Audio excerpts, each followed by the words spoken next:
오늘 요한복음 2장 24절부터 25절을 함께 읽도록 하겠습니다. 요한복음 2장 24절부터 25절입니다. 함께 읽겠습니다. 예수는 그의 몸을 그들에게 의탁하지 아니하셨으니 이는 친히 모든 사람을 아시며 또 사람에 대하여 누구의 증언도 받으실 필요가 없었으니 이는 그가 친히 사람의 속에 있는 것을 아셨습니다. 지난주에 우리가 요한복음 1장에서 나다니엘에 대해서 배웠습니다. 월화수 3일간 이제 일본에 가 있었는데요. 계속 나다니엘의 얘기가 떠오르더라고요. 그래서 많은 묵상을 했는데 나다니엘은 자기 신앙에 대해서 깊이 고민을 했었습니다. 하나님의 나라에 대해서 우리는 알 수 없지만 무언가를 고민하고 있었어요. 무화과나무 아래에서. 그런데 그 와중에 예수님을 만나서 그 해답을 얻고 목숨을 바쳐 헌신하는 제자가 되었습니다. 그 고민하는 마음 자체가 굉장히 귀한 것이죠. 요한복음을 읽으면 좀 다른 마음이 들어요. 누가복음, 마태복음, 마가복음을 공부했을 때는 항상 좀 괴로웠습니다. 제자로서 올바르지 못한 어떠한 모습이 성경 안에서 비춰질 때 화가 나고 분노가 나고 내 자신이 정말 절망스럽고 이러한 마음이 많이 들었는데 요한복음을 읽으면 좀 다른 것 같아요. 마음이 뭔가 포근하게 쌓인다는 느낌이 듭니다. 인자하신 예수님의 모습이 느껴져요.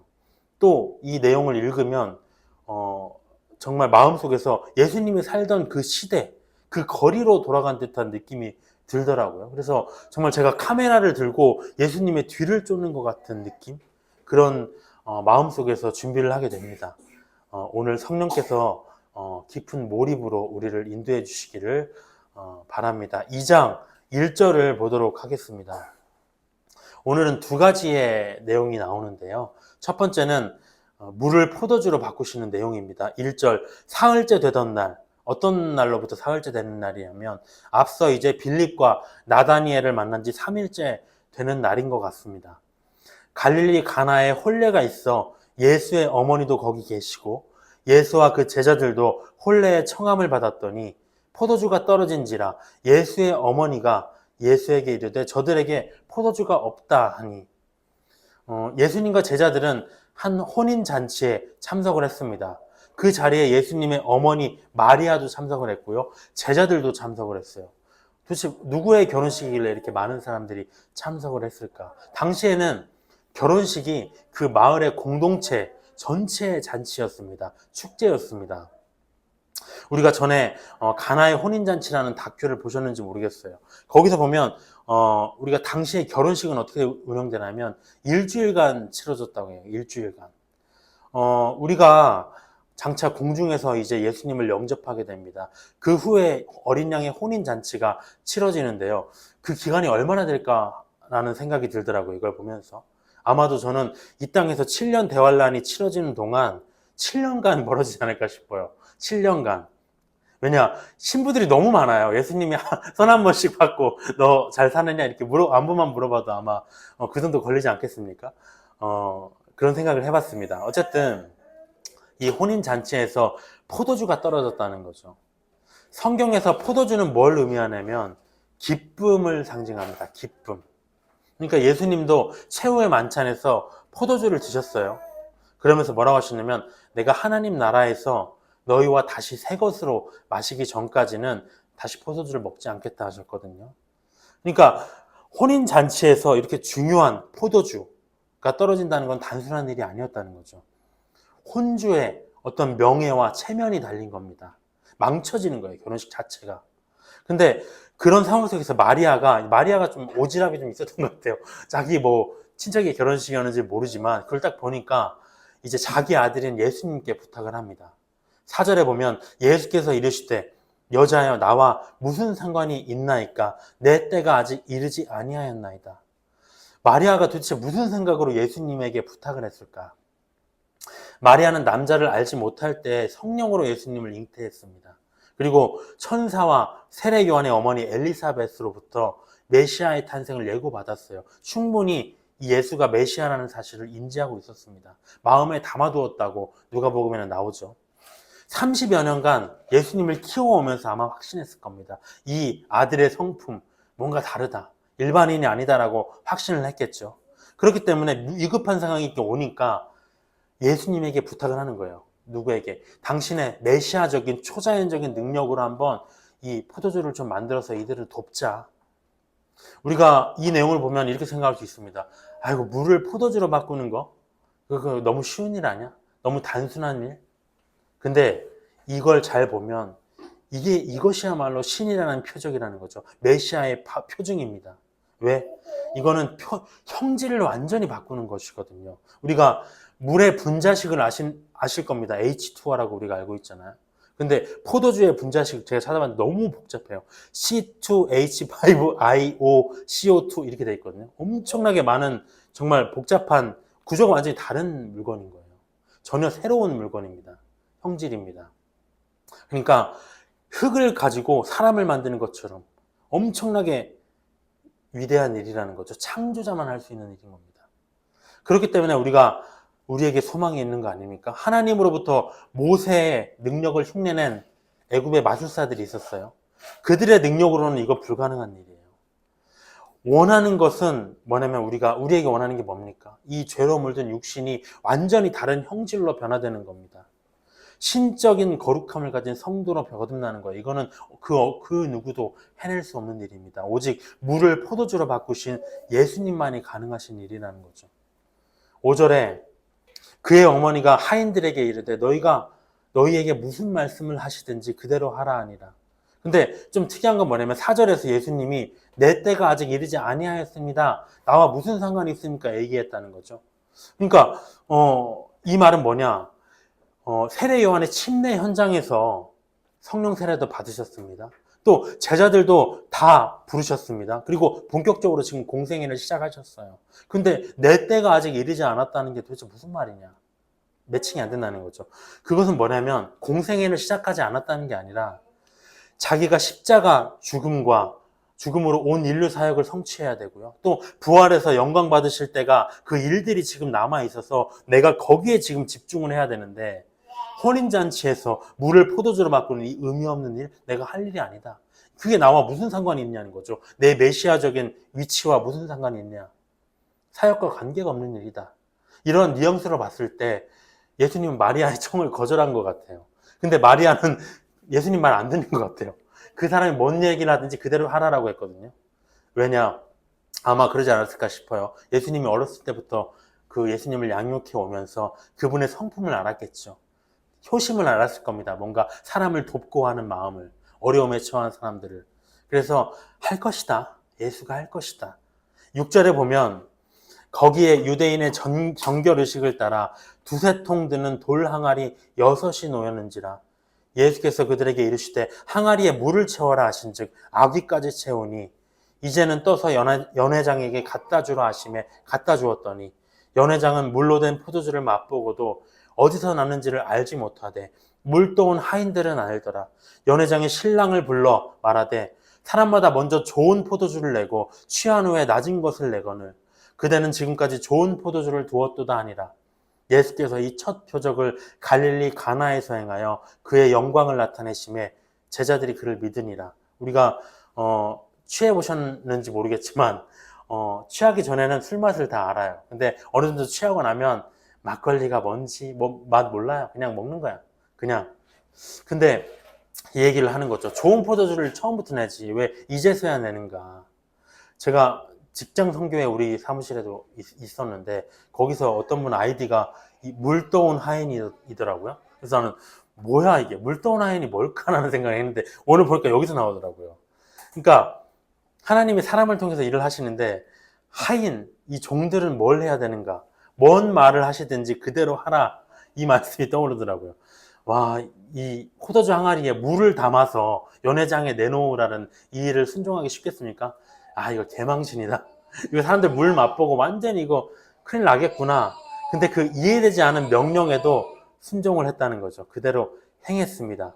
그럴 때 무슨 일이 일어나느냐. 포도주 맛을 보면서 사람들이 야, 이 좋은 걸 왜 이제 가져왔냐 이렇게 반해버렸다는 것이죠.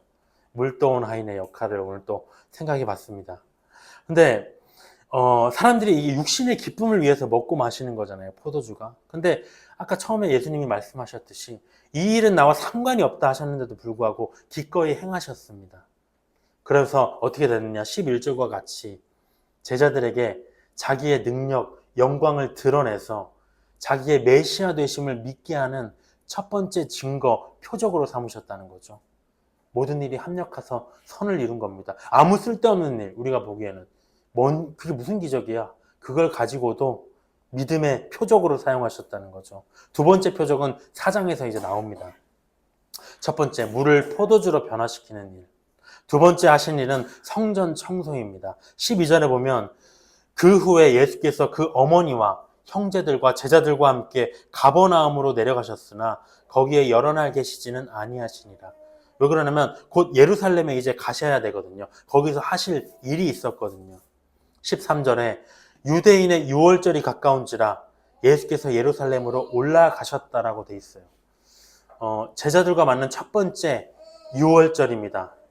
어린 양의 혼인잔치가 우리가 앞서 혼인잔치였잖아요. 그거는 장차 올 기쁨의 날이라면 유월절은 뭘 의미합니까? 어린 양의 희생, 죽음이죠. 기쁨의 날을 예비하기 위해서, 맞이하기 위해서 치러야 할 정말 고통의 날, 고난의 날. 하지만 우리에게는 은혜의 날입니다. 모두 예수님과 관련된 일이에요. 근데 이걸 보면서 또 떠오르더라고요. 예수님은 항상 예루살렘에 내려가셨어요. 가버나움에 가셨어요. 가자마자 그냥 계시는 게 아니라 때에 맞춰서 유월절에 따라서 또 움직이십니다. 예수님이 가장 좋아하시는 게 뭔가? 때에 따라서 일하는 거죠. 모든 것을 때에 맞게 일하시는 겁니다. 요한복음에서 계속 이 내용이 나와요. 이 때를 맞춰서, 이 때를 이루기 위해서. 성경에서 제가 공부하면서 되게 흥미로웠던 부분이 같은 기간을 가지고 다르게 기록했다는 거. 대표적으로 우리가 종말론에서 대환란 후 3년 반, 전 3년 반 이렇게 나누잖아요. 그걸 가지고 성경에서 세 가지로 나옵니다. 42달, 1260일, 한때, 두때, 반때로 나눠줘요. 우리가 사람의 입장에서 쓰일 때는 뭐라고 하느냐? 날과 일로 쓰입니다. 1261로 써요. 이건 뭐냐면 오늘 하루 내 육신이 먹고 사는 일로만 살아간다는 거죠. 사람이라는 존재는. 그냥 눈앞의 것만 바라보고 사는 불나방처럼 그렇게 살아가는 존재라는 거예요. 그래서 영적인 일에는 집중할 틈이 없어요. 조금만 육신의 문제가 생겨도 거기에 매몰되는 안타까운 현실. 두 번째, 사탄과 관련돼 쓰일 때는 뭐 어떻게 되냐면 달과 월, 42달 이렇게 됩니다. 이건 뭐냐? 사탄이 좋아하는 건 뭐냐면 장기적인 계획이에요. 아, 이렇게 하고 저렇게 하고 또 한번 지혜를 발휘해서 이렇게 계획하고 1년 후에는 10년 후에는 5년 후에는 근데 살다 보니까 이제 그래요. 40쯤 되니까 이제 알 것 같아요. 그대로 된 게 하나도 없어요. 무슨 변수가 맨날 생깁니다. 방파제를 내가 제 지혜로 쌓았는데 더 큰 쓰나미가 몰아와서 그걸 다 쓸어갑니다. 인생에는 계획한 것 이상의 돌발 상황이 찾아온다는 거죠. 마찬가지로 사탄은 계속 계획하게 해요. 하나님의 나라를 바라보는 게 아니라 너 좀 계획해봐. 너 좀 잘 살아야지. 이것도 무익한 일이다. 중요한 건 뭐냐? 하나님의 때를 기다린다는 거죠. 한때, 두때, 반때. 하나님은 시간을 개의치 않으시는 분이거든요. 자기의 때에 일하시는 분. 우리에게도 그 때가 오기를 바랍니다. 우리 교회도 그렇고요. 우리 각자의 삶 속에서 이제는 하나님이 뭔가 드라마틱하게 역사하실 그 때가 왔으면 좋겠어요. 그 때가 올 것입니다. 그리고 우리가 바라야 되는 것, 재림의 때죠. 영생에서 살아갈 천국의 때를 바라보는 것.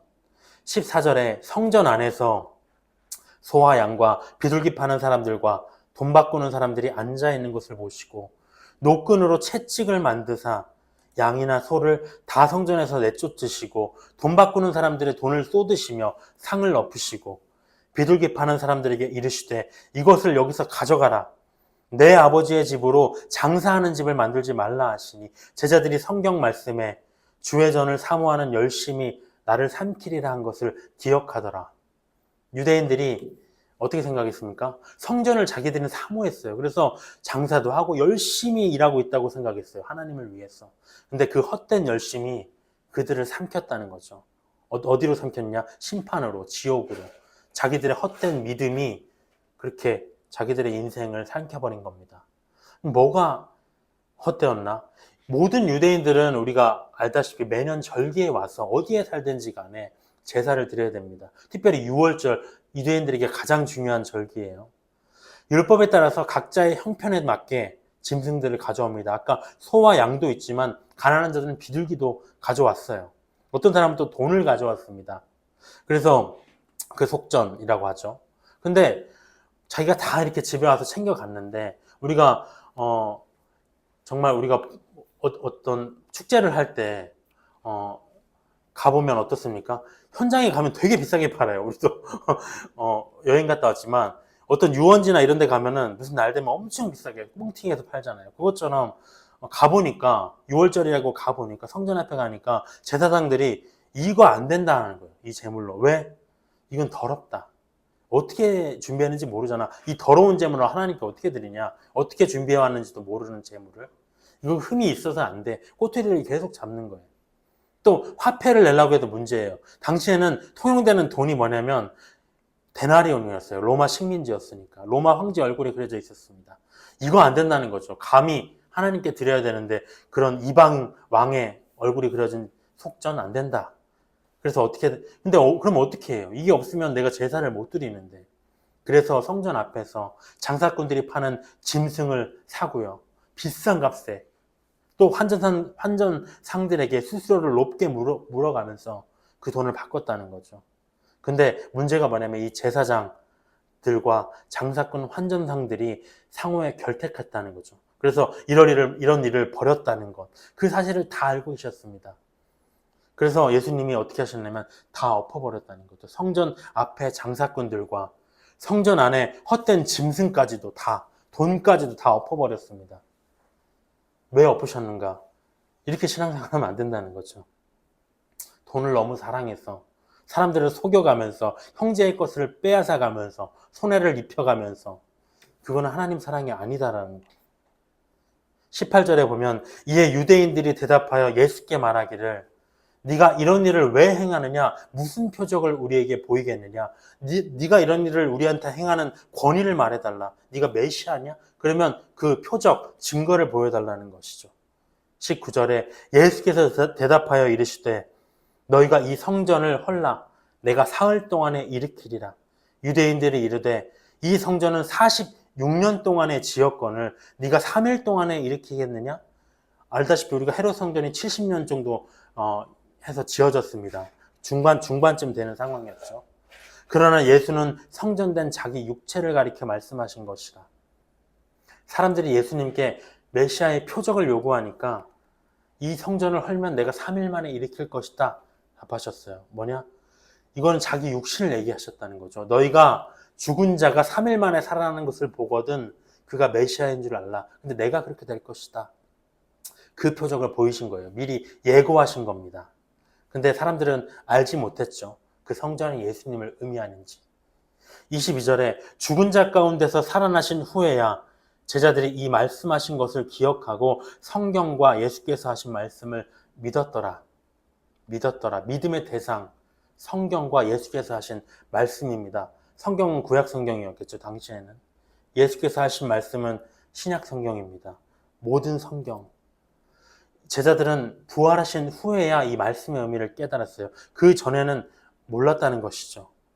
23절에 6월절에 예수께서 예루살렘에 계시니 많은 사람이 그의 행하시는 표적을 보고 그의 이름을 믿었으나 24절에 예수는 그의 몸을 그들에게 의탁하지 아니하셨으니 이는 친히 모든 사람을 아시며 또 사람에 대하여 누구의 증언도 받으실 필요가 없었으니 이는 그가 친히 사람의 속에 있는 것을 아셨음이니라. 저는 이 말씀이 무슨 말씀일까 오래 생각했어요. 근데 이번에 준비하면서 그 말씀이 깨달아 오더라고요. 매우 곱씹어볼 말씀입니다.